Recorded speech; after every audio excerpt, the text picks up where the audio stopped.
Before it was there, it was just gorse. Yeah. Okay, we have the sound on now, I think. So yeah, welcome along to what is probably quite a short council meeting today, but important one. We did the karakia earlier today, so we don't need to do that. Oh, Councillor Mel. Oh, so thanks, Councillor Noon as well. We're getting there. We're nearly underway. So yeah, we basically just need to do apologies. I don't think we've got any of them though, so we're all good.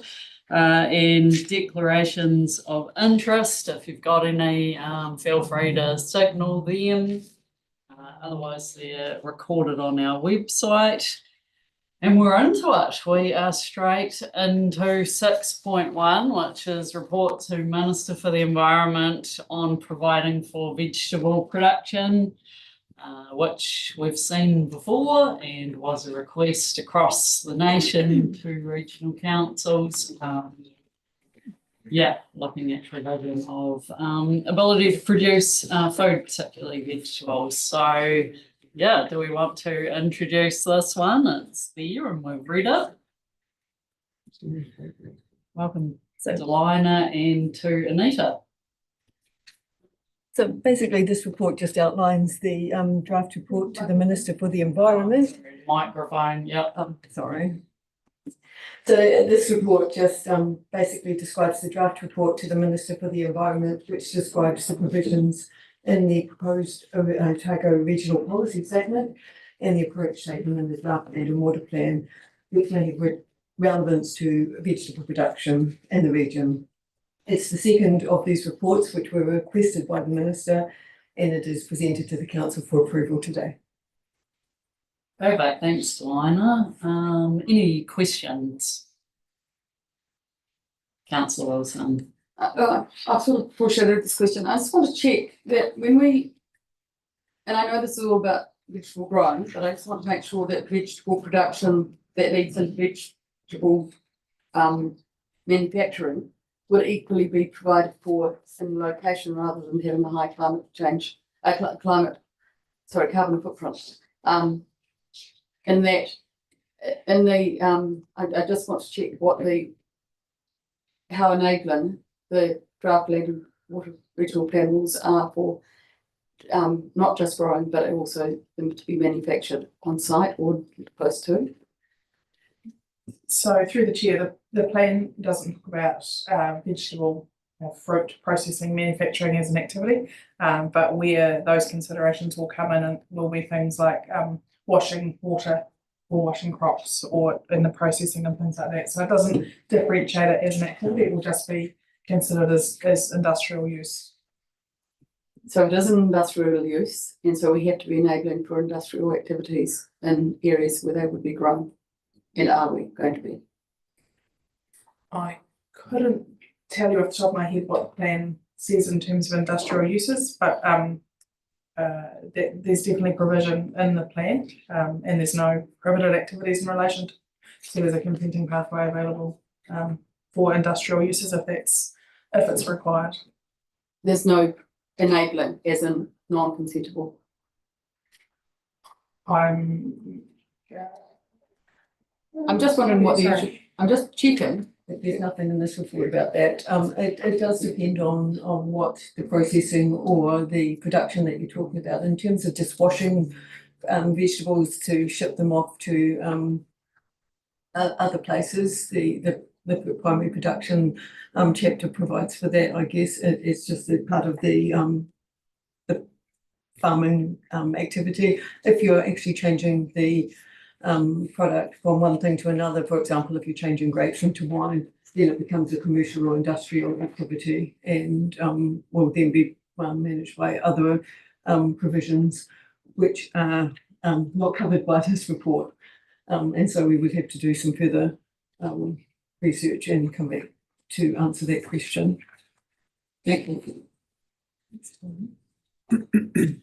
Okay, Councillor Laws. Just a quick question. In the conclusion of the paper that you've put, I think it's at the end of your first paragraph, you say, and allow for primary production, obviously, of the vegetables, to occur provided it is undertaken in a manner that is consistent with the fundamental concept and principles of Te Manawa Te Wai, etc.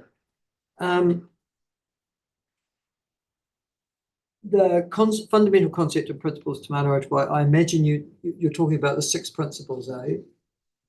Yes. Okay.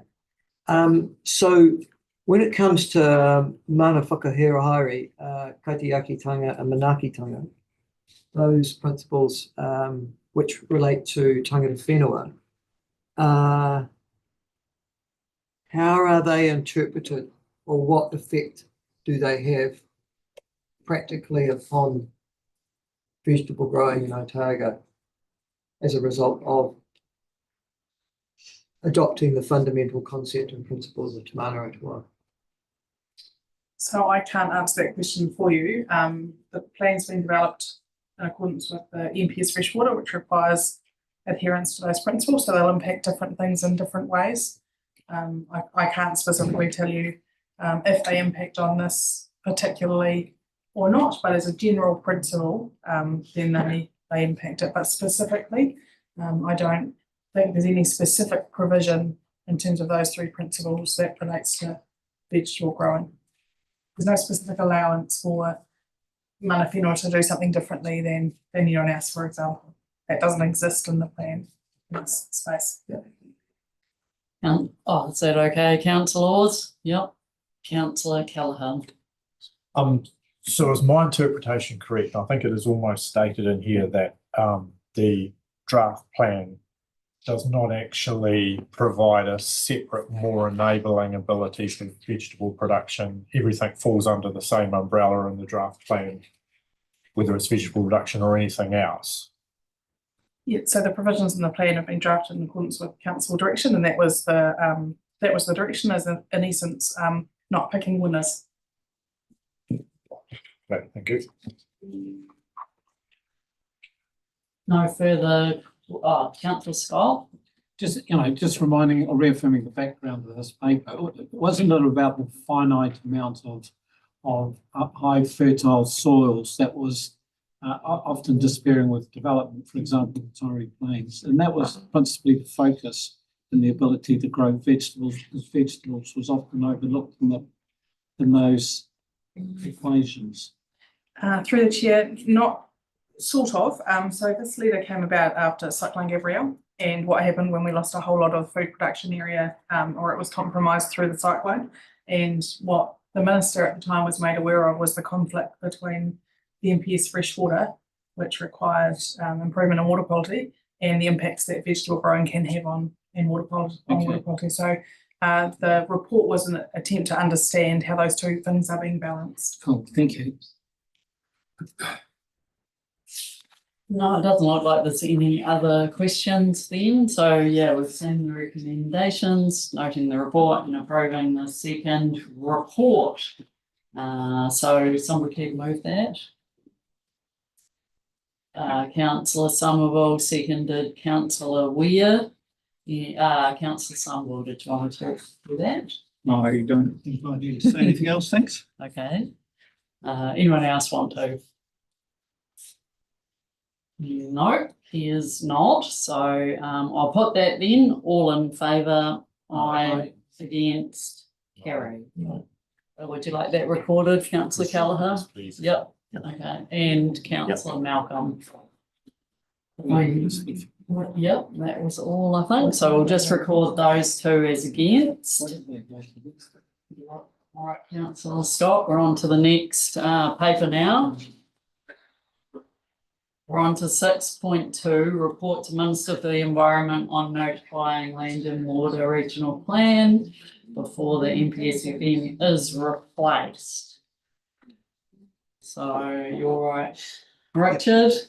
So yeah, first of all, just wanted to thank the Minister for the Environment, Honourable Penny Simmons, for the opportunity to be able to present this report, and it's under section 27 of the RMA. So yeah, that means that we need to assess under the RMA. And the purpose of what we're doing here is to provide a cost, benefit and implications report, which is required of us. We have already made a decision to notify. So we're now looking at the costs, benefits and implications of that. We have been able to give our feedback as councillors on that over the last week, and we've collated that up, and there's a draft there as well that has been updated. Is that right? So we could table that. How will you'll talk about how we deal with that? Yeah. It's been circulated, but we can work from that one if we want to. And so we need to provide that report. So we're here today to give constructive feedback into that and ensure that we can do that.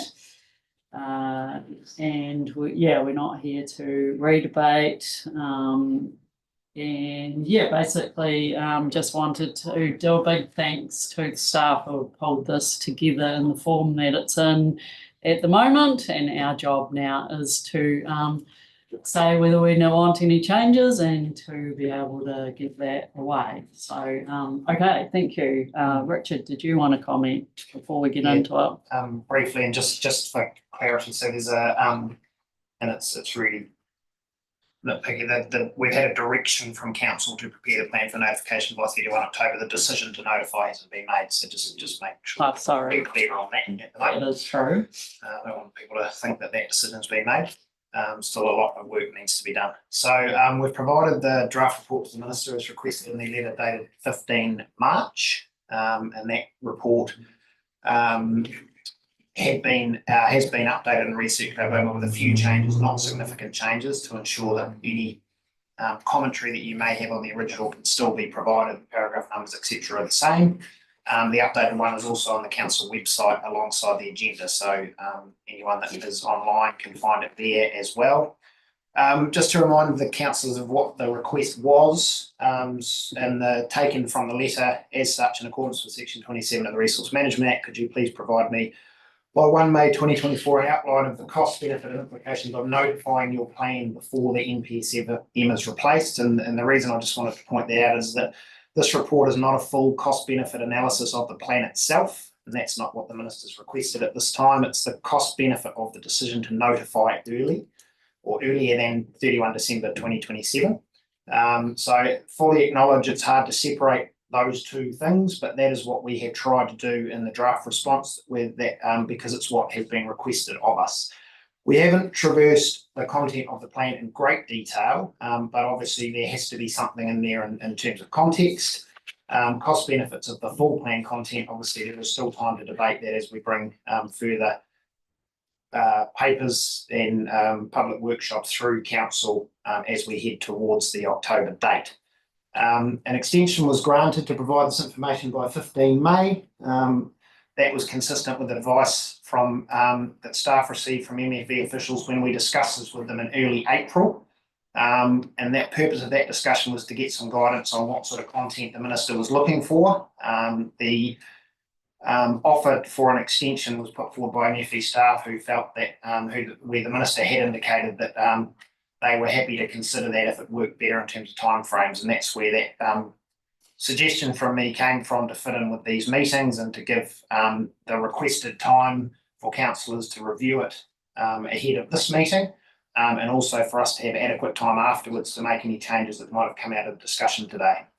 As I've said previously, we as staff are well aware of the strong differences of opinion around the table.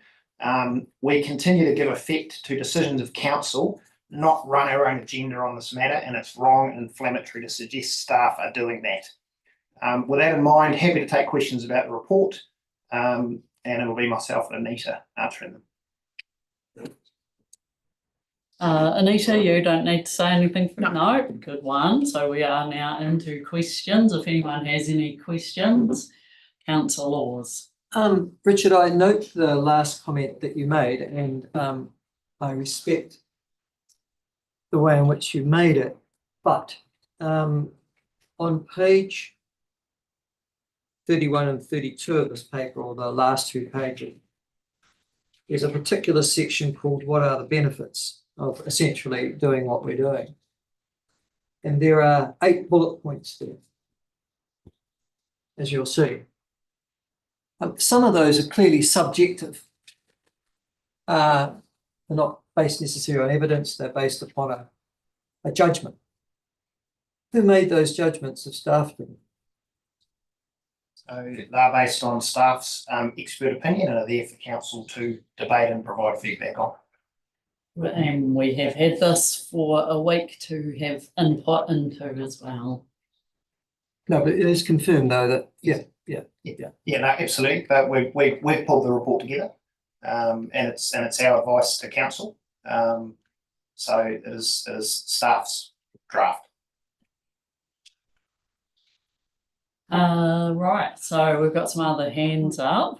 Councillors, have you finished your questions? The only question. Yep, good, thanks. I think we got all 3 of you there, have we? Councillor Wilson and Noon. So, sorry, just on that point, and I'll just take, it's consistent with another question I've already posed the CEO. You've got the third one there that says provides greater certainty about the regulatory requirements so that investment by landowners is not curtailed. This is a critical aspect in the drier parts of Otago. But my understanding is that in the drier parts of Otago, and I put the Tairi catchment and the Manihera catchment, you can use, that plan work isn't ready to go and will be subject to a relatively and further reports, further science and further plan changes relatively soon in the work program, or have I got that completely wrong? So through the chair, the plan for the Taiari has been to roll over the existing regime on the basis that we consider that's consistent with Te Mana Utuwai. But we will be doing additional science to reassess that regime down the track, and that work's continuing. The main stem Manahutakia science, you've had that in August last year. You agreed on those numbers for consultation. You haven't, as Richard pointed out, agreed on a notification, but the main body of science is done for the Manahutakia. That point in terms of certainty actually reflects the very strong evidence provided in Plan Change 7 from those communities that said they didn't want another short-term consent and it did not enable their investment to go on. So that's the reference to that. But as Richard said, it's a draft and up for comment. So back for the Taiari, can you just explain what the work program is? Because my understanding was that we are planning to have a plan change in relatively quick time for the Taiari, or have I got that wrong? Not in quick succession, no. It will be some time down the track. Sorry, when you say sometime, do you mean 2 years or 10 years? I'm just going to look to Tom to see if he's got any indication. 5 to 10. 5 to 10. More questions, Councillor Wilson, or shall we go to Councillor? No, you do. Yeah, I was just doing that one Councillor. following up, wasn't it? Sure. Thanks, Madam Chair. I'm just referring to paragraph 48 or the table under paragraph 48. And based on the request for cost benefits and implications, I don't believe the numbers in there really stack up when it comes to additional permanent fencing costs. They seem to be a way out of kilter. So I didn't highlight that prior to the meeting, but I would suggest they're about half the current price, or they're about. I'm just tossing that out there. It's about $30 a metre. If you calculate those numbers there, it comes in at about half that. So I would suggest that needs to be updated so it's relevant. So through the chair, that's a draft report, but we can check in with Emma Moran, who's done that, and update Excellent. them. Yeah. Thank you. Thanks, Councillor Noon. Any other questions? Right, yeah, we're still in questions, and then we can move. Councillor McCall, your hand was sort of up. Oh, yes, thank you, Madam Chair. I was just going to just follow up from what Andrew was saying around the cost. I assume this is the table around the fencing, the one in italics. Andrew, you talking about? Yeah. Yes. Yeah, but 30 seems quite steep to myself, but in actual fact, there's also a big difference between fencing for cattle as opposed to sheep as well. For stock exclusion, so fencing for cattle is relatively is probably less than half the price of sheep beef fencing. Maybe. Just needs to be clear. Yeah. well, So just- what I'm taking from that is we'll definitely follow up with a report writer. And obviously, depending on the time this was written, we can also reflect that. One, Councillor Wilson, did you have another one? Yeah, I understand why we talk about this being the cost to the ORC, and I did raise this. The RPS, I understand, has cost a substantial amount of money to the ORC. They're not small things to do. The commitment by the community to assist, and I think reading the RPS, it has assisted us getting a much better plan. So I'm not going to take away the contribution that a number of submitters have done. It doesn't matter which side of the spectrum they came from. The fact that they participate and give fully to the RPS has been fantastic. To not appreciate that or understand the values of that and the ability for that to continue, that sort of input, I think is a real concern. Because every time you do a plan change, there are substantial investments by not just us, but by those helping or trying to help us get a better plan. And the question is here, do we have an idea of both the investment to date by those other parties to our plan changes and whether they will be able to afford to continue to help us in that way? No, we don't quantify what the stakeholders invest. We ask for their assistance, and if they're able to, they provide it. But I couldn't quantify that. Well, I think it's been really big because I know there's been industry groups. The ability to invest and just working with us is getting tough. A lot of people can't afford to have staff anymore. But I just want to make sure that in this process, we have balanced the costs of the community and their ability to help us. Now, have we gone out and asked federated farmers and beef and lamb and dairy NZ for how much it has cost them through the RPS process? No.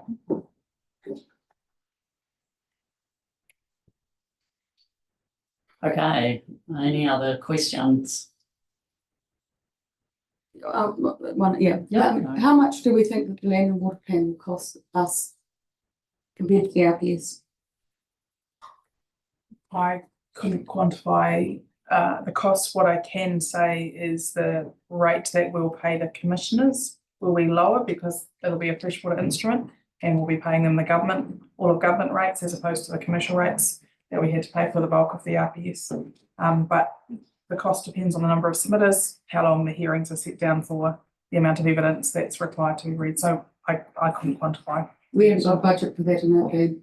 We do have a budget modelled on the RPS budget, but I couldn't tell you what it is off the top of my head, but we can get that for you. I would be very glad. I'm happy to work on proportions rather than dollars, but I'd very much, because I can tell you what I think the other parties, because I have gone and asked them how much it's cost, and it's about well over 10% of our costs.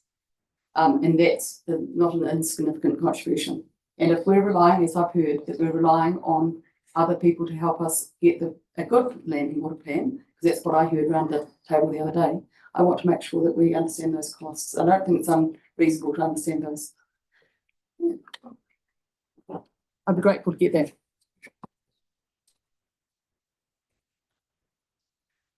Okay, we got some other hands up. Is that it's a question? But yeah, it's more of an action that you would need a resolution for because it'll No, be we can- massive. No. The No. costs, I think what I heard from Kate is an indication of what's been budgeted in the long-term plan to complete the land and water plan process. Yeah, I think we should know that. Okay, that's good. Cool. So sorry, I think I've got Councillor Malcolm. Or do you want to speak? Oh, yeah, no, I can- And then mine is on the Nicole, then costs. Callum. Yep. Mine is on the costs and the minister has asked for the costs, but to me, costs is the amount paid or amount charged. It is also the cost of sacrifice and effort. So you can look at it two ways, but I would have thought that the minister would want the cost of the process from where we're at now until completion, and the variation between if we continue on our process or we actually stalled our process, which was her request. So I just wonder if that's, and also on costs, we've picked a farming group to do our cost analysis of arable, which is 7% of our farming by type. And I just wonder why we didn't use a dry stock, which is 60%. I just sort of wonder why we did that. I'm not saying your figures are wrong or anything. I'm just saying, why did we not use a more representative basis? There's no reason, and if you want to change that out, I can find out if we've got a similar one for another farm type. That was the one that was provided for me, and it looked like it provided a useful example, but not wedded to that one at all. And probably around the numbers, are we giving the minister no other numbers other than was it 18 million, or 14 million that we've spent to date? We're not quantifying the monetary costs to us or to others for doing the two different processes. Sure. We're not, so no, we're not quantifying the cost for others because we don't have them. But the second part of your question, I'm sorry. What quantifying our costs of doing it the two different ways? As in now or as in the in future? Notifying on the 1st of October, 31st of October, with the current draft land and water plan, and we notify that and the costs that we see to be associated with that and with appeals and going through the process, as against to holding under the minister's request and holding until such time as they present us the revised NSFPM and the Te Mana Otawai reconfiguration.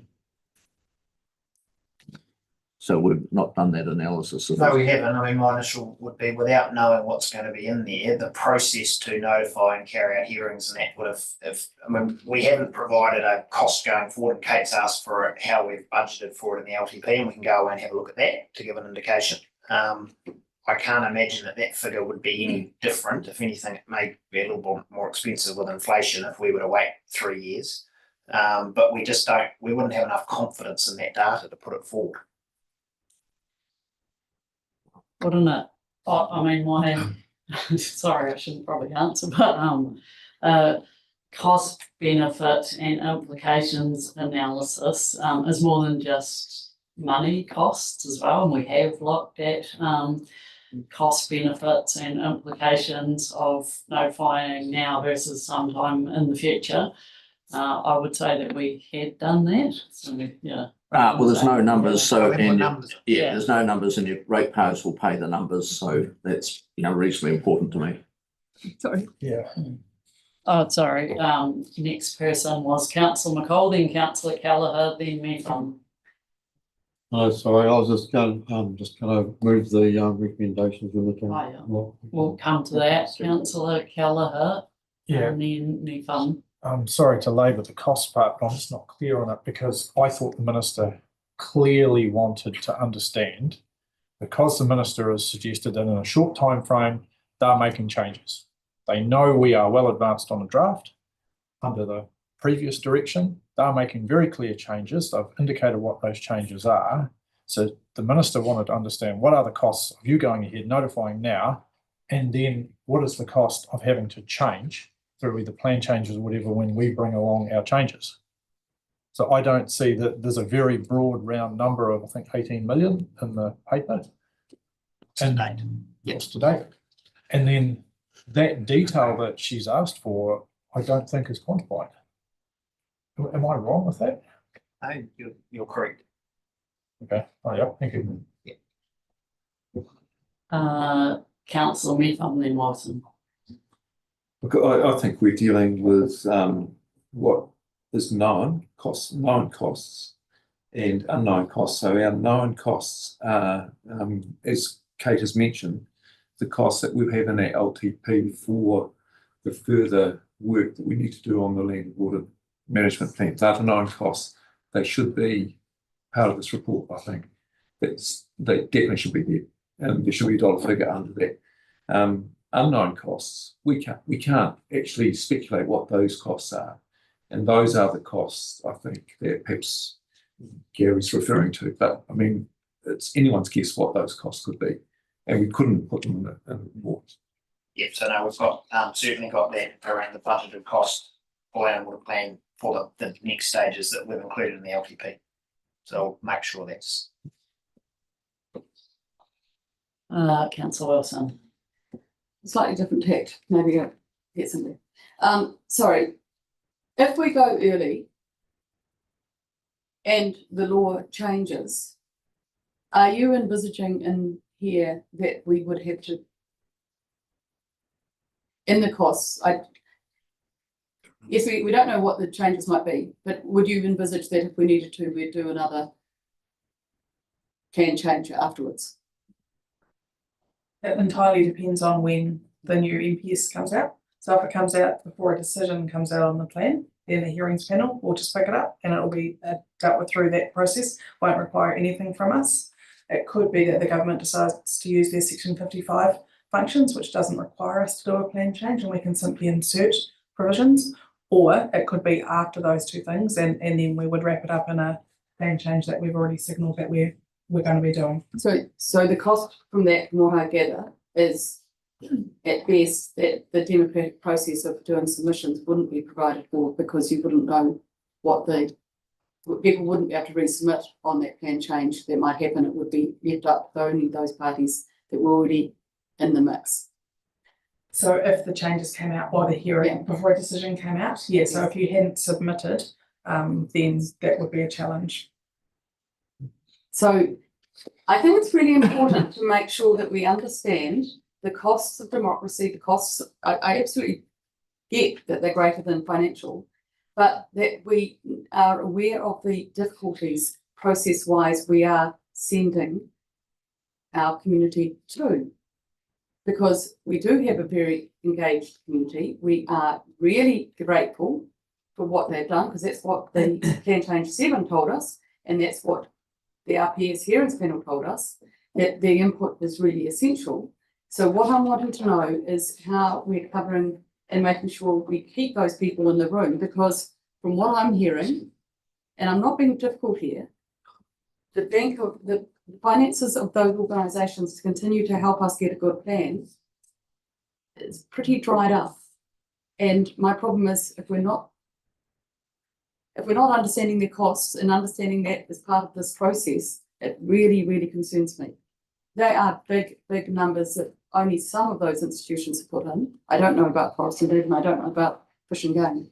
But if we don't understand those, then how do we understand how we can keep them in the room? Because they have been helping us. I think everyone who voted for the early dates said process will sort all those things out. That process only works if we've got people participating in that process. And so I'm really concerned that we're not looking at this as an Otago-wide cost. Remembering those same people pay our rates, and there are substantial increases to the rates, pay their levies, maybe pay subscriptions for this. They're paying 3 or 4 times, some people, to ensure that we get the best plan, and we're not costing that into this process, and that concerns me. So that was a question, because again, I'm just wondering. Okay. So I think we've answered that. We haven't in the past, and there's an intention to inquire into the budgets of the numerous parties that do partake, acknowledging that they have all put in a significant amount of time and effort recently, and that comes at a cost, but it's not part of our process. Right, other people who want to counsel. Just a question. Yeah. Can I'm just looking at section 58, sorry, looking at section 58. There's an explanation, right? Straight down from Cromwell. It wouldn't sound like that. It's a South Dunedin. Yeah, well, that's possible. Yeah. Or Belcluthan. Section 58. what are the implications? And this is the letter we intend to write to the minister. And it says, council intends that ORC's new freshwater framework will be reviewed and updated as legislation changes. I just want to make sure I've got that right. That would be right. So we would then need to revise the RPS, revise the regional plan, presumably go out for consultation again with the revised plan and the revised RPS, consult again on those issues now that Tomato O2Y has been taken out, and and we don't know what other national policy statement freshwater management principles might be added. Have I got that right? Depends entirely on the content. But There's an assumption that we may need to change some of our higher order documents. Yeah. yeah, because I'm reading here what the minister said, and I'm only just trying to get certainty here. And this is his press statement of the 23rd of April. This is Chris Bishop along with Todd McLean and Andrew Hogarth. And he says there'll be 5 changes included in the bill, and these will make it clear that while the NPSFM is being reviewed and replaced, resource consent applicants no longer need to demonstrate their proposed activities follow the Te Mana o Te Wai hierarchy of obligations as set out in the National Policy Statement for Freshwater Management. Now that pretty clearly signals that they're going to take it out, and that it won't be a priority. At the moment, it is a priority in our RPS, obviously, in our draft land and water plan. So I'm just asking, if that goes through, if Chris Bishop's true to his word and introduce legislation to that effect, we need to revise both our RPS and our draft land and water plan, and then replace it out there for public consultation. Yes? No. We don't. No, so at this point in time, the government hasn't signalled that they're removing Te Mana o Te Wai from the plan making process.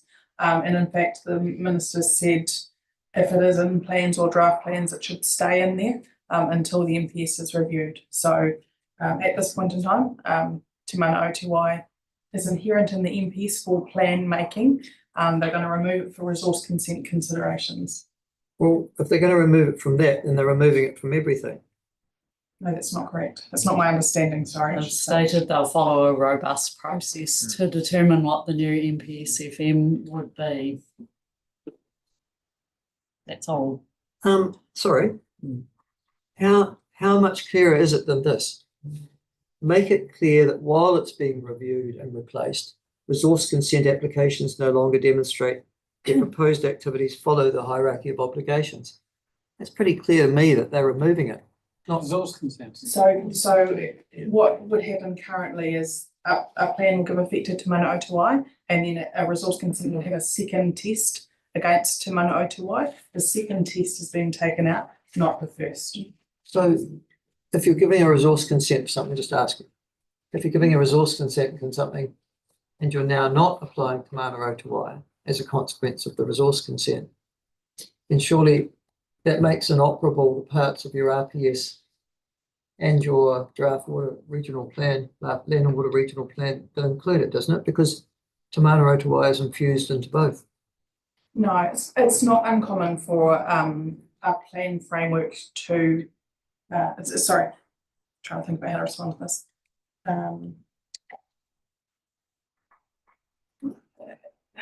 It's kind of complicated in terms of consenting and plan making. It's not uncommon for a plan to give effect to something and then a consent not to need to, because the plan's got it in the framework in the first place. So the legislation, the way it's drafted, it says if you give effect to the higher order direction in the plan, then you shouldn't also need to do it in the consenting process. And this is a similar thing, and it springs from the King Salmon decision around getting a plan framework correct in the first place. Sorry, but when you grant a consent, don't you need to, in actual fact, look at the plans, and that's what you grant the consent based upon, the plans that you have in operation? If I may, we look at the objectives and policies in our relevant regional plans, but there's also the need to go to those higher order documents, including the National Policy Statement. So with the removal of that consideration of the hierarchy in the NPS itself, it just takes out the consideration of that hierarchy. The rest of the NPS is still there and needs to be considered for consent applications. No, but I guess what I'm trying to say is how can you separate out the Te Manawa Te Wai from your resource consent application when it's all, you're suggesting to me, are you, that you think that the government is going to carry on with Te Manawa Te Wai as part of the NPSFM when they've clearly ruled it out? That's not what I'm suggesting at all. What I'm saying is that they have not signalled at this stage that it's being removed from the MPS for plan making, just for resource consents. In fact, what they've said is they're looking to rebalance Te Manawa Te Wai and the MPSFM changes. That's all that I've heard in terms of plan making. There have been issues since the new NPS where consents Te Manawa Te Wai there has been a requirement to apply Te Manawa Te Wai to consents even when there's nothing in plans, as councils have gone through the plan making process, and that has been an issue that's been raised by consent applicants. That's the bit they're removing. So it doesn't impact our giving effect to the current NPS, and we can't preempt what changes will be made through that NPS review process. But it just means that in the interim, where consent applications are made, we don't need to go through that assessment through the consent process. Once that legislative change is made. When the government introduces the new NPSFM, what will this council do then? Will it revise its RPS and its draft land and water plan? If it's inconsistent with the new legislation, then we will. Thanks. We've got lots of hands up here, so I'll just read out what order we got. Scott, Ware, Wilson, Noon, then Methven. Oh, sorry, thanks. Councillor Scott, you're first. Cool. I just want to refer back to the point of the request to take the number that was in the LTP budget for the land water plan notification processing. Richard. And so my question is, I mean, if the number's not in this document, then I assume there's a reason for that. But I mean, how accurate is that number going to be? Because it's going to get some scrutiny. And that, I mean, to me, it's just a placeholder in the LTP. It's going to be plunked out and put in here without any council scrutiny. I've got some concerns about that. How accurate is it going to be? Oh, it is only an estimate based on staff's expectation of what might be involved in the process, and we would have to caveat it in that way because there are a number of unknowns in terms of that freshwater commissioner process for an entire plan. So we would ensure that that was part of any explanation to put in a figure. But it does sit within the long-term plans. So staff have given it some consideration. So I think it's a fair request. Well, as long as the caveat's put in, I mean, it hasn't come to this table. No. You know, I do voice some concern. Thanks. Councillor Ware. Okay, Councillor Wilson. Yep. This isn't one that you shouldn't be unexpected since I've highlighted it in my previous debates. We now have some 5 appeals through so far on the RPS. Seems like Otago's just said. I think they've added to Queenstown Lake. There's 5 appeals today. They've just added to themselves to it. And that's Peter Skelton's second paper talked about, and CEO and I beg to differ on whether there be major changes to the RPS, and I get that. How would you say how significant are the appeals on the matters relevant to the land and water plan so far? I appreciate there's a whole lot more to come. Yeah, so there are 5 appeals on a range of questions of law. I think the questions that the area that is the most challenging is in the wetland space, where the RPS decision is a lot more stringent than your direction and imposes more controls. That is probably the area that is the most challenge. would you say it's significant, but because the range of things covered is a fairly significant, wide range in all of the appeals, and therefore quite significant potentially changes to the RPS, or not? No, I wouldn't consider so. And they're questions of law, Mhm. so it's not a merits discussion. I appreciate that. And so that means the court will either agree there's been an error in law and remit it back to the hearings panel to make a new consideration, or say that there hasn't been an error of law and it'll stand. Thank you. And the reason I'm raising that is because that is a process that could add to the costs potentially. And we haven't highlighted that, because if there are changes to the RPS through that appeals process, that is another thing that will have to happen potentially through this process. And again, that one's around timing, so depending on when the High Court sits and releases a decision, if it's through the hearing process, then it would just be picked up, and if it's outside of it, then yes, it would need to be. So what, have we itemised that as a cost, potential cost? No, I haven't. Do you think we should? Do you think it's a fairly realistic thing that things could change? I think for the I'm happy RPS. to include it if it's in council's direction, and it's an absolutely, it's a cost. Not to the land and water. It is a cost No, because it's the cost of the RPS. Right, we're having a bit of a debate here, and we'll come to things that we should put in that we might like to alter. okay, and I did have one other Cool. question, and Yep. a wee tiny bit of knowledge is a really dangerous thing, so I'm going to, I may be going somewhere I don't want to go.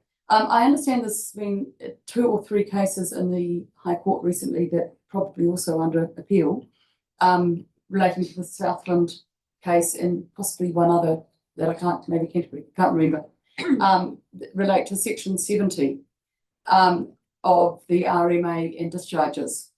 Now, I'm going down a rabbit hole, but there is a reason. Have we reflected on the potential extra costs if we do a land and water plan while that is being, those cases are under appeal, I think? Now, the reason I'm asking that is because they're quite interesting cases, and it's set a pathway that may put us in a non-permissible space where at the moment things are permissible, and we may have intended them to be permissible, but they may change what will be in the plan. I think they've got that right. Through the chair, we haven't reflected that in here. There's an Environment Southland case around incidental discharges from farming, and there's a Environment Canterbury case around the discharge consent that's been overturned. So one's under section 70 and one's under section 107 of the Act. We haven't reflected that in there. It is something that we're proposing to bring to you in the next few weeks in terms of some information about that case, those cases. Yes, councillor Noon, you're next. Sorry, I want to go back to Te Manawa Te Wai because I think it's an important question for Anita.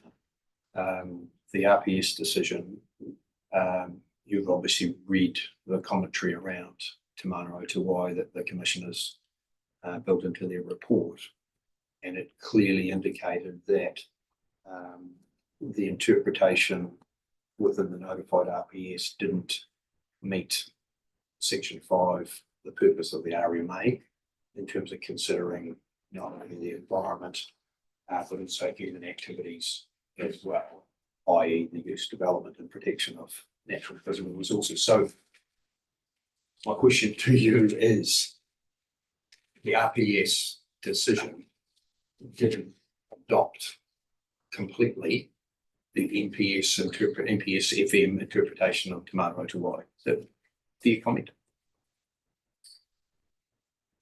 I have read the decision. That was your first question. I knew you did. Yeah, I can't speak to the specifics, but what I can say is that the section 42A author, in this instance, the recommendations that they made in relation to Te Manawa Te Wai were largely adopted by the panel, and that has pulled through to the land and water plan. So I can't tell you whether it's 100% aligned, but the same planner has been working through both processes, so there is a connection between the two.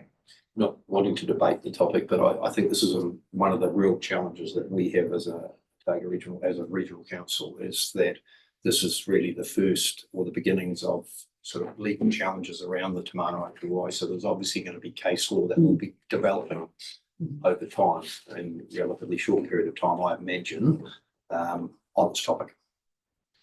So just an opinion. Thank you, yeah. We're on to, councillor Nefum and then Scott.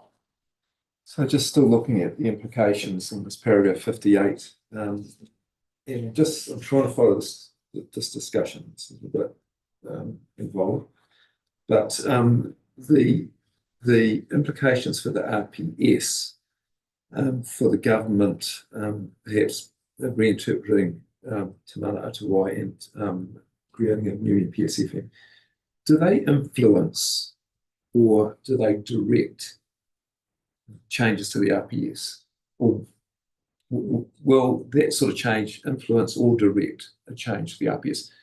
And the reason I mention that is just that Environment Southland, and I just picked it up on the radio the other day, they've got their freshwater farm plans and they're just carrying on regardless with those. And it just seemed that they were able to do that, even though there's been some direction from government, or perhaps influence from government, I should say, around the freshwater farm plans. So what sort of situation are we in here?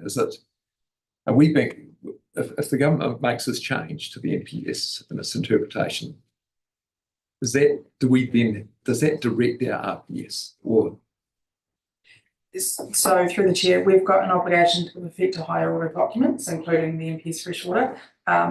Where that direction is given effect to depends on what it says. So the current NPS requires a couple of particular things to go into our regional policy statements, and then the rest is given effect to in plans. So it really just depends on what it's going to say, and I don't know what it's going to say. I have no idea. Councillor Scott. Yeah, cool. I'm just following on from Kate's point in terms of costs associated with the RPS. I can't understand why any costs associated with the RPS would be included in the cost analysis for the land and water plan. That was, the brief was, what are the costs for the land and water plan? So we, from a staff perspective, the point I took, and that's back up, is that the RPS, not the cost of the RPS appeals process as a number, but that the RPS appeals process and the timing of the outcome of that process may have an impact on the cost of the land and water plan. So it's not the RPS cost itself, it's a timing thing, and then therefore may have, so it's not, we wouldn't be including financial figures around the RPS because it's not relevant to the question that was asked. Thanks. Councillor Wilson, you've got another question, and we might sum up things we've heard so far, and then we'll get into the recommendation that the motion Councillor McCall wanted to put. Yep. In hindsight, would I be correct in thinking that being the first cab off the rank for the land and for the RPS and land and water plan for the under the NPS FM has been a expensive process for the council? I think it was certainly laid out by the RPS that it was expensive for the RPS was. I don't consider this RPS as being more expensive than the last. They're expensive processes set up for lawyers and planners to, earn a living from. I don't think it's out of proportion. There's a true word.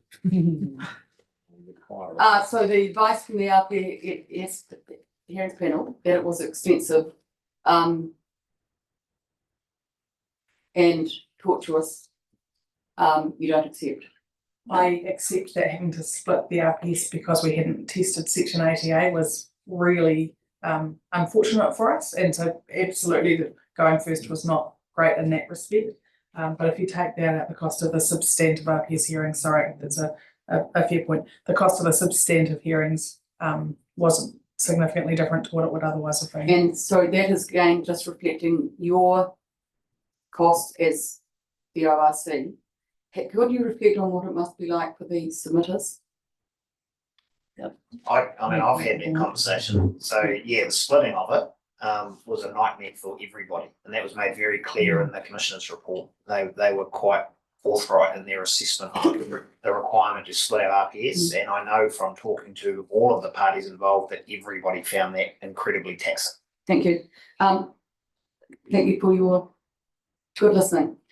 Could I just reflect then on the risks of the costs being the first or the last, perhaps, going on this process? Do you think it's going to be more costly carrying on? And this is where I think I just want to pull out that I don't know that we've gone into all of the costs. Do you think there are risks that it is going to be more costly going now than what may be a way that's more permissive or more straightforward, because it won't be under what has been described as an Alice in Wonderland type processes? I mean, the idea of the government is to have an easier process and less litigious. Do you think there are some risks of costs being inflated now if we go? And that's where I don't see, my frustration is I'm not sure that I'm seeing that articulated. The Alice in Wonderland situation described has been resolved, and that situation won't occur again. I can't give you an opinion on the other, but that has been resolved through the changes to Section 88. No, it's been, but for the future it has been, we're still suffering it, I think. But we won't incur that cost through the land and water plan because it has been fixed. Thanks. Councillor Ware, you haven't had a chance to ask your question. Have a second. Oh, right, okay, we're ready to go on moving then, are we, councillor McCall? Yeah, I've just got a question of that, all Oh, yep. right? Just because there's been a lot of talk about the questions around the cost of carrying on with the plan, and perceived costs that we don't know about. My question is, if it was cost to not go on with, what are the costs to not go on with the plan? I assume that we would write a new plan and then it would be put out for submissions, and we expect to get similar numbers of submissions and then appeals going forward on a new plan. Would that be correct? Do you expect to have the similar amount of traffic from a new plan? You'll always get a similar number of submissions on a substantive change to a framework. This existing plans are 20 years old, so whatever we do will, invoke a lot of submissions. Yeah. But that's pretty much my point. I think my point there, I think what I really Yeah, want might to want to know. go into Into debate, debate, yeah, so motivating, and then we can talk about any changes that we have towards the report and debate as well. We might reflect back on the ones that we've captured already as well, so whether we do that now. I'll maybe do it now because Yeah, we don't I've take got part in some, debate. but- So there's two related ones which Andrew and Kevin raised. So one was just the data in table 1, and related to that was the farm type used in table 1 as a percentage of farming activity. So we will just have a look at that table 1 data. It is obviously data taken from an external report, but we can also reflect the time at which it was generated, if that's the issue as well in terms of potential inflated costs. It's been a conversation about budgeted cost for the land and water plan in the land and water region plan in the LTP, and therefore what is the cost of what is the cost that we are budgeting in terms of the rest of the process, noting that we would need to budget. We'll just have to work out how we word that, because that budget would be required regardless of when. There would need to be a budgeted cost for notification and then the subsequent processes. And the other one I got was reflecting around the timing of the RPS appeals process in terms of what it means for land and water regional plan decision making. So we need to give some consideration to that as well. They were exactly the same ones that I captured, so yep, that's good. I don't think there were any others. Councillor McCall. Oh, yes, no, I'd like to, there's been motions circulating that were in the paper with you, so I'd just like to move it. Can you, have you got any comments? Up, Kylie, thanks. So if we take out the original.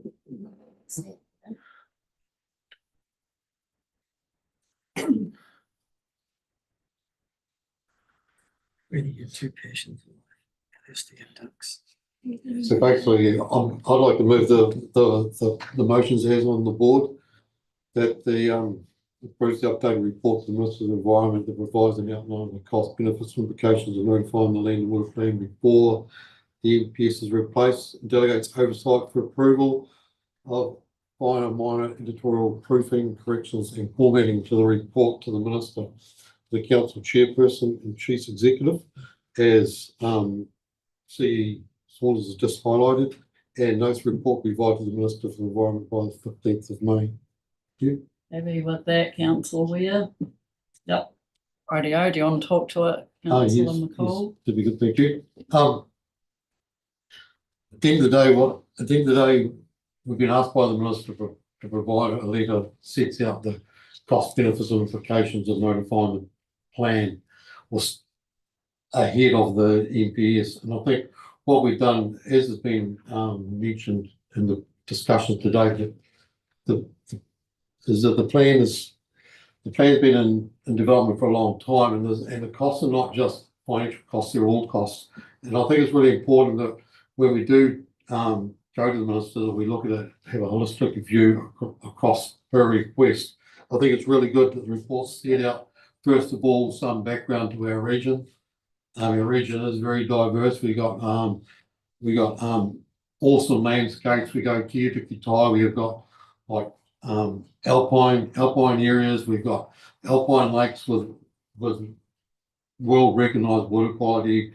We got a major waterways coming through down to our fertile flat to the bottom. So we're a very diverse region. The report also then sets out the economic drivers of the Otago region. The economic drivers are not include agriculture, production, manufacturing, distribution, etc. But at the end of the day, that is also not our economy is not solely derived by that. So we've got tourism as a massive part of our economy, as is construction and general day-to-day operations. It's been really good that when we've been setting the background to the plan that the industry groups have participated in that process. So a lot of stuff that's in the letter is being directly supplied to us by the industry groups regarding the last period of time, last 20 years of what's been happening in their industries in New Zealand. And I think it's really important that we highlight that there's been immense input from the industry groups that are involved. Why? At the end of the day, why are we doing the plan? Why are we even doing a plan? We're doing a plan because a plan that we've got is old, is not functional. The plan that we've got does not allow for the adequate management of our waterways for our future generations. So we need to have a new plan. We need to have a new plan to protect our existing good waters, but also start to improve our deteriorating waters. That is the founding requirement of why we're here doing it. And that's why we got the plans, because under existing plan, we don't have that ability. The plan is well advanced. We spent a lot of money on it, actually it has in dollars, 80 millions. But I think it's really important to emphasise the input that we've had from our communities and stakeholders, because they're also very heavily invested in the plan and have been taken along the journey all the way through. So I think it's really important, even though we cannot quantify the dollars that they've spent on the plan, we can quantify their input to the plan, and that input has been significant. Our aim is to maintain good water from improved to degraded. The plan recognises it's going to take time. Plan recognises that one plan is not going to be a plan forever. It's a plan that sets a framework to allow the progression along a pathway from where we are to where we want to be, which is where we want to be is in my opinion, is in 100 years' time with my grandchildren's being able to swim where I used to swim. The plan updating a plan. Otago is out of step with our neighbours, so the plan brings us a framework that we can work that aligns us with our neighbours, and I think that's quite important as well.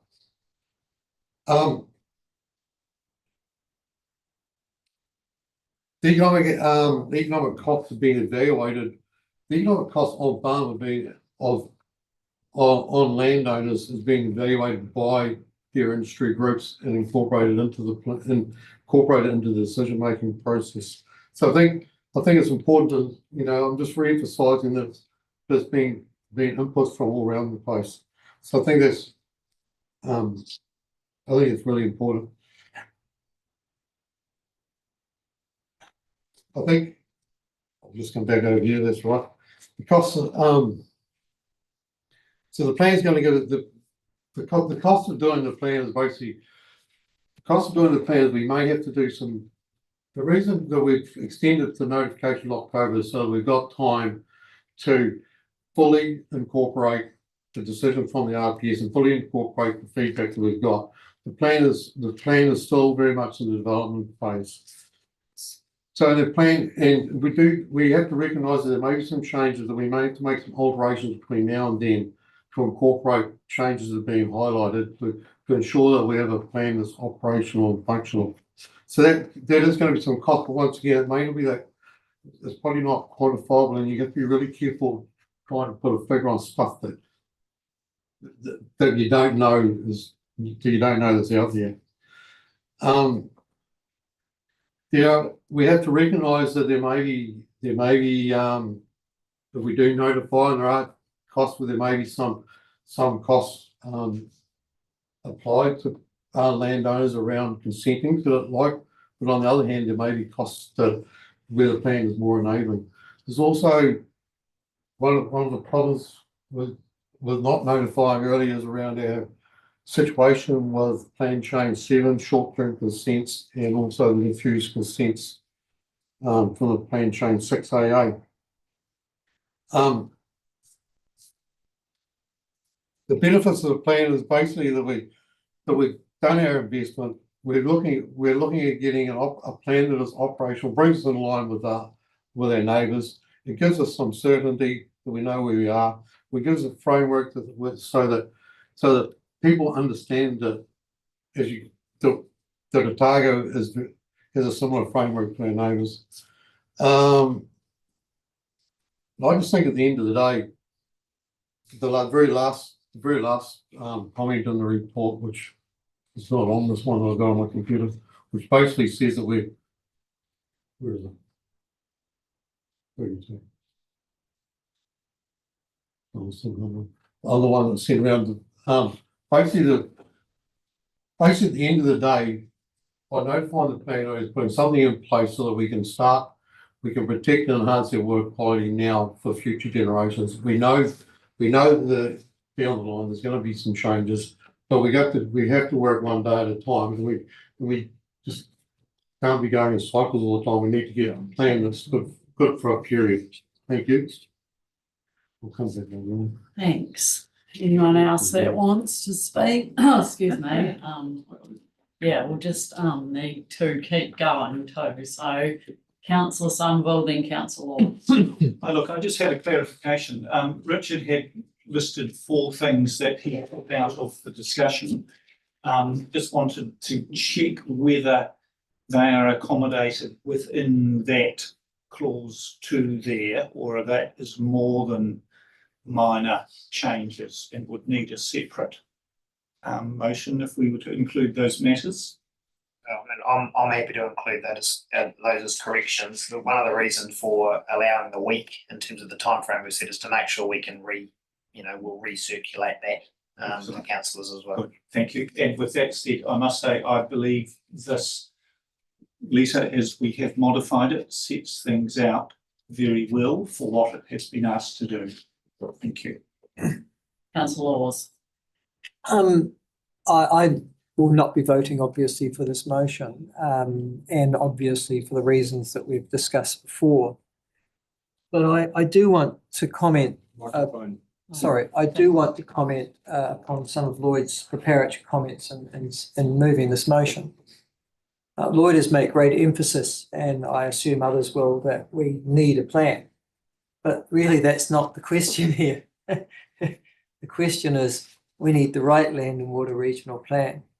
And our land and water regional plan and our regional policy statements and all the primary planning documents that we have overarched by the Resource Management Act and by directives from government, particularly national policy statements. And none of that's going to change. Under that, we will then have a regional policy statement, and then we will have a draft, or we have a land and water regional plan. So it's not an either or here of we need a plan, because otherwise we won't have one. What has been proposed by some of my colleagues here and myself is that there is nothing urgent that requires urgency. And that when the government have in actual fact stated that they are going to propose a new national policy statement on freshwater management and re-alter the hierarchy or the priorities of Te Mana o Te Wai, it would be a sensible and good thing to wait for that before we put out a draft land and water regional plan with which we intend to consult with the wider community. In fact, we indicate that in the what are the implications of this part of the letter, which is section 58, which says that we will have to revise land and water regional plan and also the RPS should the indicated changes from central government be effected. And what we do know is that the government have indicated what those changes are going to be, that they are going to dramatically amend the Resource Management Act, and that those changes are intended to pass through Parliament by the end of this year.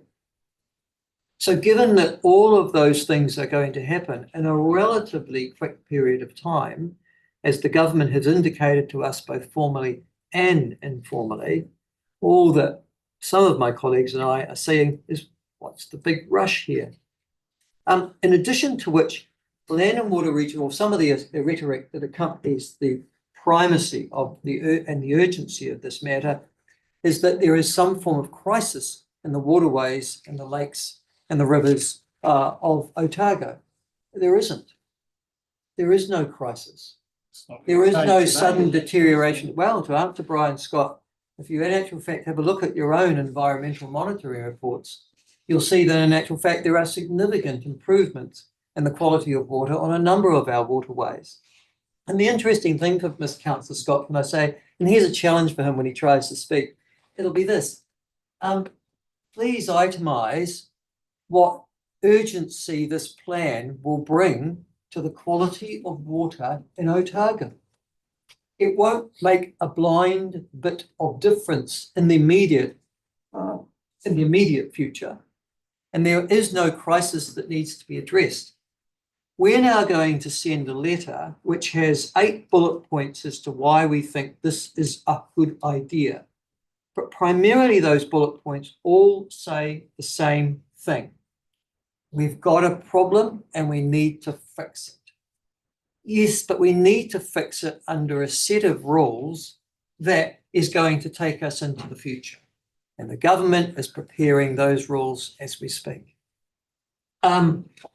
So those are the primary reasons why I won't be supporting this particular motion. But I do say also this to my colleagues who are going to vote for this motion, and it is this. You need to work with central government. The Regional Council has worked with central government over the last 5 years. I, in actual fact, have a different political stance than the previous government. But I have well seen that cooperation with central government is critical to making both local and central government work in some form of harmony that gives some sort of certainty and surety to the people that we claim to represent. What we are doing is cocking a snoot, in an old-fashioned phrase. More modern parlance would be we're raising the upright or raising a certain digit at a certain group of ministers. But it isn't mature, nor is it rational relationship building with a government that we're going to have to be working with for 2.5, possibly 5 years, and if the very best of luck happens, maybe the next 2 decades. So as a consequence of that, I would suggest to you, tai hoa, which is a Maori concept of let's just wait until we are assured that all things are right, is a really good concept to bring to this table. and I would urge it upon you today. Reminding everyone what we're here to do today, which I outlined at the beginning, but yeah, just a wee reminder. Right, sorry, we have got a list here. We got Councillor Weir, then Wilson, then Somerville. Scott?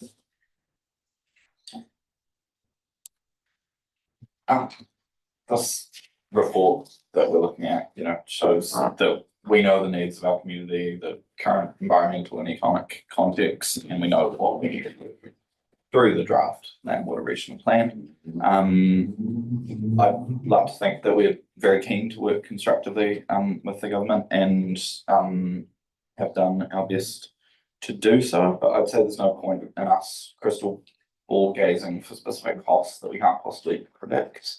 And that applies to potential or even signalled legislation as well. We can't preempt any decisions from the government, or should we? We've got no clue on what timelines will actually end up being.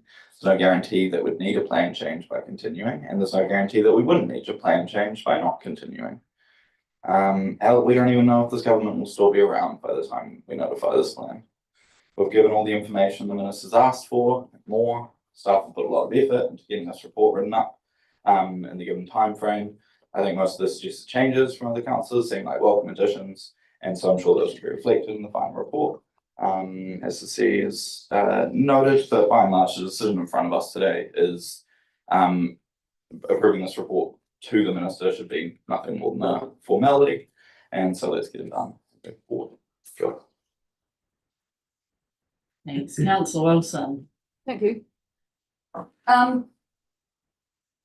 This is not what the letter that I thought we'd be writing when I first heard about it.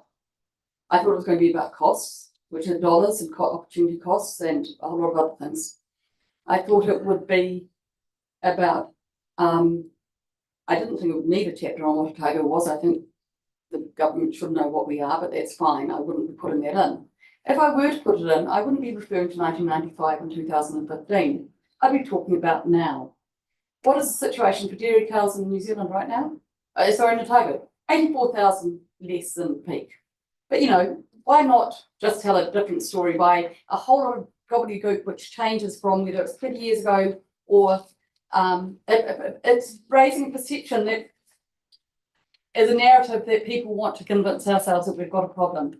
Peak cattle, peak dairy and peak cattle are well and truly past. It's not the problem. What the really big problems in Otago, looking forward, let's do a plan that's looking forward, is we've got huge forestry, we've got huge pressures on urban sprawl and growth, both different issues. And we've actually got a real problem with rural communities and their ability to be around, actually. If you look at the number of farms that have reduced 22% in the last 30 years, I make it smaller numbers or bigger numbers, 22% less land in agricultural primary production. There's some really good stats out there if we want to go and give real facts about where we are right now. We are declining in primary production. There's been some brilliant genetics and brilliant on-farm practices that have improved things. But they're all, we've got a totally different narrative from the narrative that I understand about farming right now. What are the costs? The costs of planning of any sort is expensive, especially if it isn't done every time that it should have been done. The real costs that we're bearing now in our community are bearing is because of previous councils not doing their job. That's where we're really hiccuping. But let's not worry about the past. Let's go forward. We have a really big wall about to hit us in financial terms. We should be absolutely being really clear about the costs and the opportunity costs of spending money on land and woodland that may have their foundations absolutely changed, not only by government, but by appeals that are still underwritten.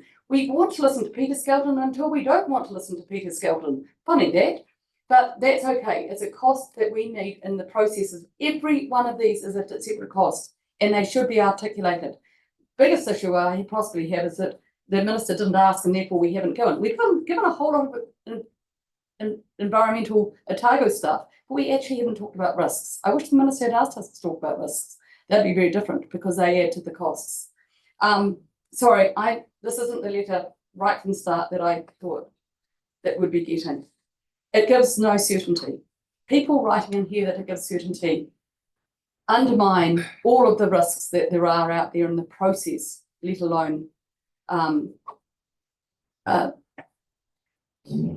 risks to community being able to do anything. I'm sorry, I would love to, I'm not trying to be political, not voting for this. I just don't think it's a focus that I would have given on the reality of the cost. I would have picked up the phone and asked people how much. I can't believe we haven't got any idea of what it costs. I have picked up the phone. It is a huge amount of money. And I'm really worried about that. I didn't go to a meeting at council yesterday because I went down to talk to a community in Otago just to hear what they were talking about. Things are hitting a wall on our economy. We're not going to have people to be helping us write our plan. And I'm just going to remind us of two things. One of what the Environment Court found. In spite of the operative regional plan, or perhaps because of it, people and communities within the primary sector are working to improve the environment. In addition to the on-farm environmental enhancements spoken about in evidence, there are a scale of projects, I won't mention them, which depend on the wide network of relationships within the farming community and the full potential of which will only be realised by some landowners changing their farm systems. People participate in these projects not to gain a grant of resource consent, but to benefit the community and the region.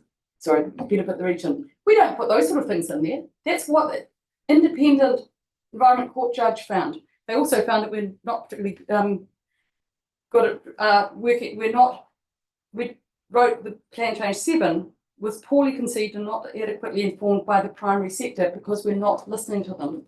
And those sort of things are really important that we put in as costs. We only ever want to show things we're doing well or pretending we are, and we're not. I think we need to be really realistic about this, and I'm sorry, I'm not going to vote for this, not because I lost the vote last week, because I don't think we've been at all realistic about the costs. Thanks, Councillor Wilson. Reminder that people could bring in alterations that they wanted as well. Councillor, who is next? Somerville. Thank you. Look, I've already said that I support the content of this amended letter because, of course, that's what we're debating here, not the timing of the land and water factors. So thank you. That's all. Councillor Scott, then Metham. Oh, sorry, and Cool. I support the contents of this letter. I support the contents of this letter. I think it's a good letter. Sets out the background. The background of Otago as a region. It sets out the reasons why the review and the notification that is being sought, and it also sets out some areas of compromise in process in relation to the challenge that Councillor Laws said to me. You know, is there a sense of urgency? Well, I do suggest that Councillor Laws reads the report, paragraph 25, in terms of water quality. The many catchments in Otago have a medium to high ecological risk as a result of water abstraction. In terms of the challenge of water quality that seems to be coming from the other side, while some areas across Otago may have improving water quality trends, yes, many are degrading, and the current water plan settings have the potential for further degradation. And this community has had enough of actually sitting back and observing that situation. The current plan is out of date. There are gaps. We need a plan to be aligned with national standards and other regional plans. There is a risk of irreversible effects on our ecosystem. The time to act is now. This plan and this letter highlights the compromise in terms of the transition times. For goodness sake, for another 25 years, doing GMP, for goodness sake, instead of the necessary GMP plus and 2+. Now, back to the chair. The chair said, well, there's the opportunity to provide some feedback back to our CE, Richard. what we're here to do. Cool. Well, my point is, so you have undertaken, one of your 4 points is to look at your LTP budgeted costs to notification. So I also, point out initially the challenge that if you don't do that, you also need to identify the cost of starting again in terms of starting again process right at the start in terms, if we stop today, the whole submission process, similar to the point that Councillor McCall pointed out, that one cannot go without the other. So I make that point. I'll be supporting this letter. Thank you. Councillor, sorry, that is not Councillor Weir, it's Councillor Mepham, Callagher, Forbes, then Known. Thank you. Look, I'm finding it a little bit difficult thinking that this government is going to come up with a national policy statement in freshwater management, which is seriously different from what we've got already. I mean, if they come up with a national policy statement for dirty water, yes, it'll change the very foundations of the land and water plan that we've got. But I don't believe they're going to do that. They'll look at a revision of the hierarchies, which is what we've indicated. If that's the case, I don't think there's anything wrong with the plan. We're not working against central government. I don't think they'll be working against us. This plan's been 5 years in the making, $18 million at its cost to date. The normal process is going to include review and amendment. There's no serious change here, so I'll be supporting this letter. It's an accurate statement. Councillor Callagher. Thank you. Surprisingly, I won't be supporting this letter. This is utter propaganda nonsense. It's a sales brochure for a new Ferrari, and it delivers a constantly broken down Mini that is costing a fortune to the mechanics and paid for by our ratepayers. No farmer or forester should proceed on now with their good environmental work that they've been doing. They should stop. This plan says it's not good enough. They should save that money for lawyers and consultants to fight council when the plan is notified. Weirdly, 10-year trends show that water quality is improving, but there's no way this council is going to acknowledge anyone for that. I urge the minister to see this paper for what it is. It's a sham deal to fill Otago with red tape for everything and an attempt to justify ORC's ballooning 350 staff. It does everything the new government promised it would change, and to me it's just a eulogy to the previous government's anti-farming stance. Otago's rural sectors do their utmost to look after the environment and attempt to prosper in very tough economic times. This council bashes that at every opportunity, but happily ramps up everyone's rates year by year. This paper doesn't answer the minister's request, and I really hope she sees through it. Good. Thanks, Councillor Callagher. Councillor Forbes. Thank you. I will be supporting this letter. It's simply a step in the process that we started several years ago. And the next step, the step we're about to take, is to let the new minister know why we want to notify this plan as soon as we can.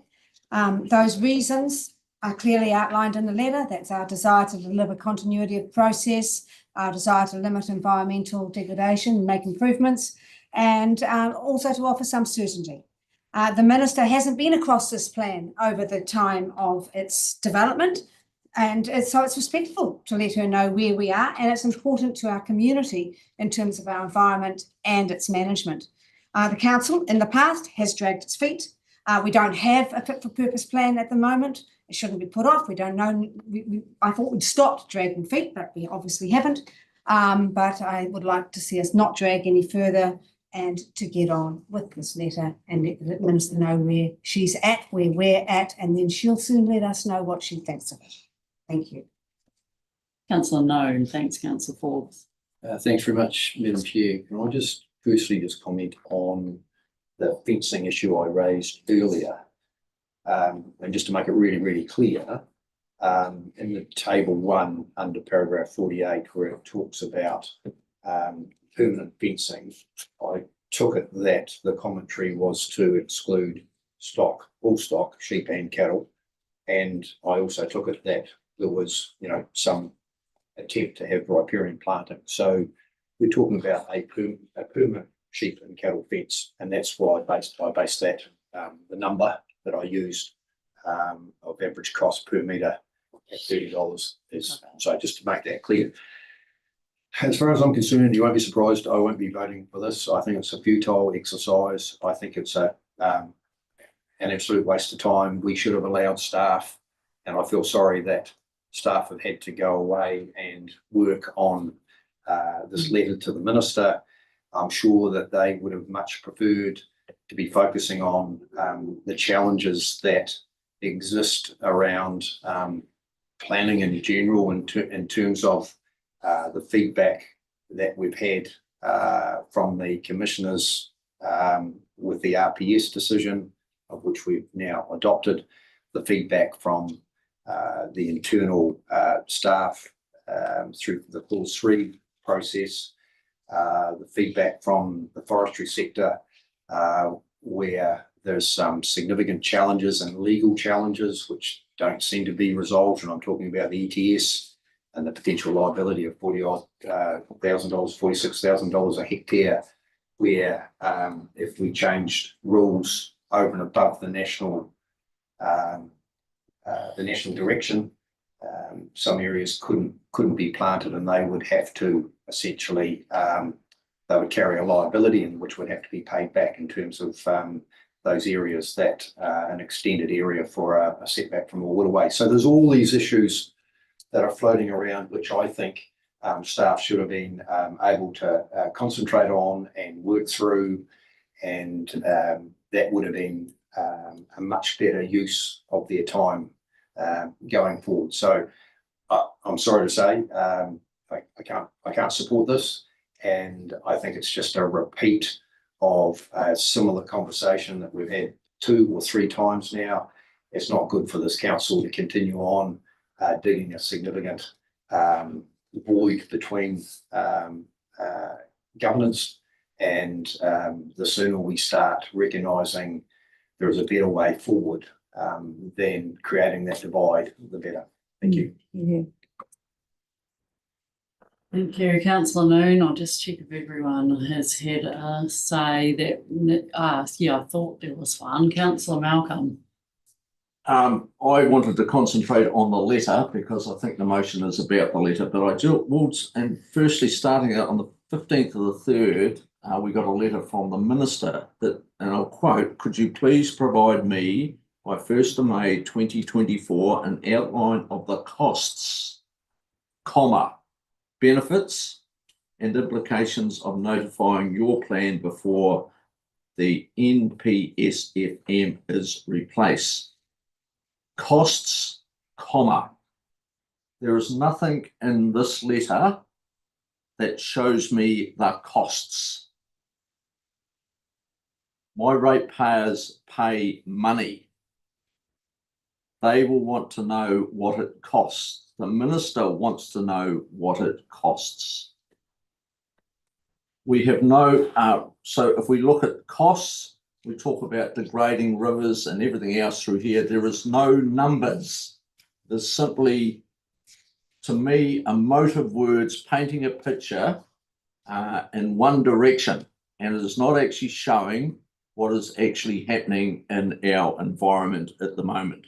Sure, there is rivers and waterways that still may be degrading, but the general trend is, as reported to us on the 27th of March in our council meeting, was that the trend is good, especially where people are doing the work. We don't need a plan, and this is where I'm going to dive into the plan now. We actually don't need a new plan. Well, Te Aika Mania Toto, Waiwanaka certainly didn't need a new plan. Sherwood Valley and the Waipahi wetland didn't actually need a new plan. They realised there was issues and they got on with the issues. The North Otago Sustainable Land Management Group didn't need a new plan. They realised there's issues and are working hard. In fact, at the moment, about to form a whole new pod to look after another wee hotspot. So people are getting on with it. Align with our neighbours. Well, that would be amazing. Go have a look at ECAN's water quality and the problems they have got. And that's on an existing plan. So go have a look at that. We want to align with that. That's the furthest place I would want to align with. Agreed. and their councillors that I deal with know that. All that we are doing, and all that the 7 who voted to notify on the 31st of October, all those councillors have done is to ensure that my ratepayers will incur greater costs and greater anxiety. Simple as that. We have a national direction that is pretty damn clear. We have a great opportunity to, using my learned colleagues' big word, tie-ho, we've got the opportunity to stand back, sit down, take a breather, and make sure we are in the right space. That's what our ratepayers, the people that are paying the majority of the rates, will want us to do. I simply want a new plan that protects my environment and reflects part 2 of the RMA. And part 2 says we must enable our people and communities to provide for their social, economic and cultural well-being and for their health and safety. We're not helping their health and safety. We certainly aren't with the plan. The RPS was slammed because it didn't have that balance right. And we have written our draft land and water regional plan in the vein of the thrown out RPS. We're in a very fortunate position that we are still in the development stage, so why aren't we stopping?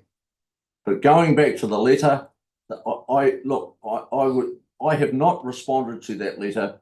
I could not believe that when a minister asks for costs, we give the minister no cost. I cannot vote for that letter.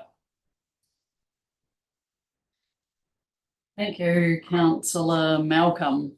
I guess what I'd like to say at this point is once again, thank you to the Minister. We have been directed to provide a cost, benefits and implications analysis. We don't have a choice. We have been directed to do this. Thank you for that opportunity and for the opportunity to work with the government in the interests of our freshwater, which is really important to everyone. What is urgent about what we're doing here? Well, there's a number of things. There's some things that are actually really going to be difficult for our community with the existing plan, like, for example, the fact that you would all need to get consent by 2026 for non-point source discharges under Plan Change 6AA. That's pretty damn annoying across Otago and would cost a lot of money. That would be a waste of time because we have a plan that we can't actually implement that particular plan change or monitor the point source discharges, non-point source discharges to know what's actually going on at the farm level. Completely, unworkable. Also, the short-term consents and the water quantity space as well. That would be damn annoying for the community. And yeah, there's some others as well. Yes, we've got water quality issues in Otago and no one actually wants that. Speaking to a number of groups, we've got heaps of them, that's right, that are working on water quality really constructively. And hey, it's not all about regulatory, non-regulatory is really important. But actually those groups do want a backstop of rules for dealing with the minority that are an issue and will be in any community. So indications from government recently around intensive winter grazing and a few other things are that actually there will be some they want to work with regional councils. We want to get it right at a regional space. So yeah, that's brilliant, and we're keen to do that as well, really keen. So yeah, we've got a direction here that we need to do. We've got a cost, benefit and implications report here. We've had a chance to feed into that, and as councillors over the last week, we've had that opportunity and again today. So we've got to come to a point where this gets sent off. And you've all had a chance to feed into that. We're going to vote on that now. We've heard back from the CE what we've heard today. Was there anything else that came out of that? There was something around costs.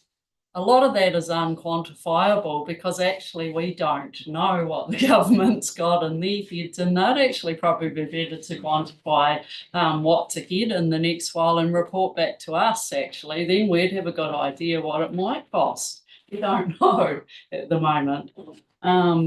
So yeah, I mean, what does it cost compared with in the future? Don't know. We simply don't. And yeah, we've already heard what would the timing sequence between the RPS potential changes and that process. And Richard's already said we're going to have a look at that. So we've got that bit around costs. I think we've captured everything everyone said. There was some actually about up-to-date information about stats. I got that bit as well. I don't know, we could have a look at that. This was based on the work that we've done for our plan through the Emerald Moran's work, but yeah, there probably are other stats around what's going on. We've got a week to finalise that report. Maybe we could look at that, but okay, thank you very much. Right of reply very quickly, Lloyd, if you want one. I think I'll just really quickly, I think at the end of the day, none of us have voted yet to notify the plan. We've only ever all agreed to continue to develop the plan in preparation for notification. I think it's important right now that we actually start to think as one and start thinking constructively as to how the plan develops between now and October to get the best results for all of Otago. I think the letter sets out the quantifiable costs that we can deal to. And I think at the end of the day, it's a step in the process. We need to get on with it. We need to approve the letter so that we can continue to actually work with it as a council, with our communities and with central government to be able to bring our plan to a stage that's that we can actually make a decision on its future. Thank you. Thanks. So we got those recommendations. I don't know if we need to put them up. I think we're all pretty clear on what those were. Division, please. Okay, the division. Do you want to put them up, Kylie, just in case? Yeah, thank you.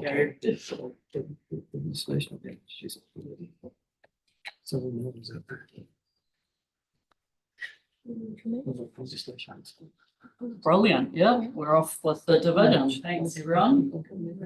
Councillor Forbes. Aye. Councillor Callagher. Hell no.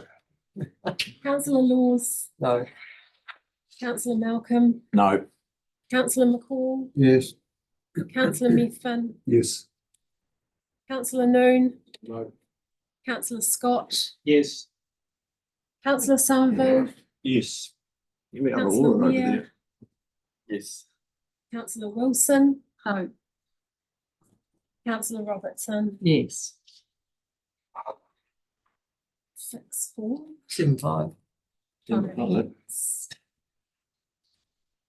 Sorry, seven. We lost some. 7-5. 5. It has been an incredibly long day. Brilliant. Oh, now it explains everything about my Lost a rates. couple of councillors. Yeah, okay, sorry. The motion has been won. Okay, well, that brings us to the end of today's meeting. Have I forgotten something, councillor? No, I was just Yeah. wondering, so the division was for the three motions, you weren't going to go through each one? Yeah. I just assumed that was going to be the case, but Oh, right, okay, yeah, I assumed it For the was for regular. all three of them at once, yeah. Yep. Well, it doesn't Passed It anyway. was moved by the chair and we voted on it.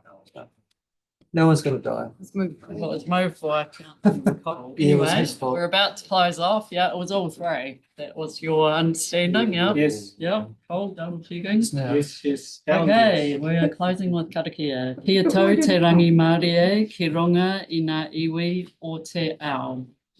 Thank you very much, everyone.